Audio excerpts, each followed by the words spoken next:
overview of the round thus far. Now, what both sides can agree on is we need more energy diversity, we need more alternative energy.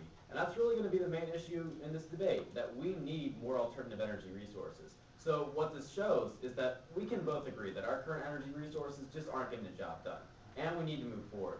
So the question now remains, what's the best way to proceed? And we will show, as the pro team, that nuclear energy is a viable resource to complement the other alternative energy resources that we would use. We're not eliminating biofuels, we're not eliminating switchgrass, we're not eliminating any of these things our opponents are talking about. Instead, we're proposing that we increase the use of nuclear energy.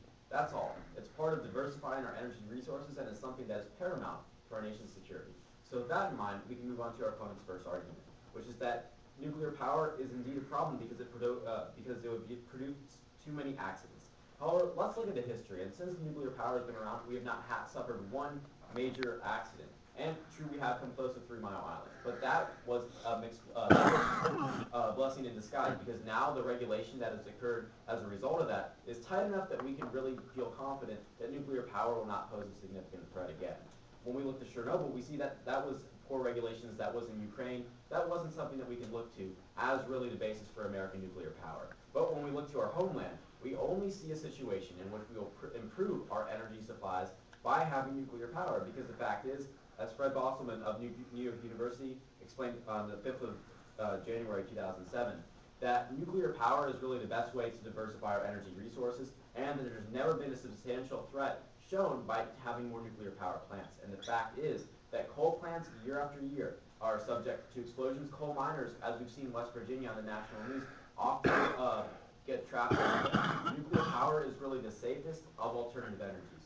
And with that in mind, we can move on to the expense issue. Now, our opponents say that it has costed the federal government $165 billion since 1964 in order to subsidize nuclear power. However, let's look at the cost and let's look at the benefit. $165 billion to subsidize nuclear power, yet nuclear power provides 20% of our electricity output. $165 billion for this number, a fifth of our energy. Now, $165 billion for a fifth of our energy, really not asking for much. So to substantially increase our use of nuclear power, let's cut this number in half.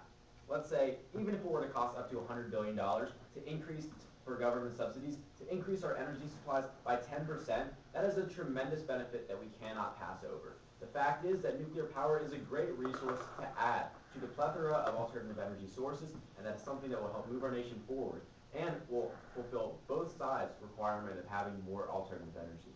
So with that in mind, we can move on to the national security argument. Now, our opponents are saying how we're going to be opening up new targets for terrorism. However, when we really look at the issue, we have never had a terrorist attack on a nuclear power plant yet, and because of increased scrutiny as a result of new plants, we would be unlikely to do so in the future. And they provided no evidence to suggest that we would have more attacks on a nuclear power plant. This is simply conjecture, trying to appeal to fear of the judges. But the fact is, we've seen that our national security will actually be improved by having more nuclear power, because we will no longer be as dependent on foreign oil.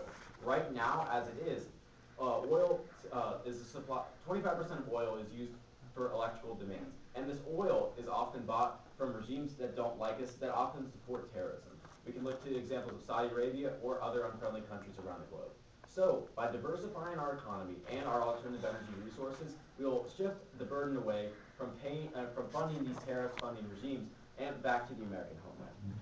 And lastly, our opponents say that more money would not go into alternative energy resources if we had nuclear power. However, this is part of a big package to have alternative energy resources. This is not the only option. This is the best option. Prep time in 30-second increments.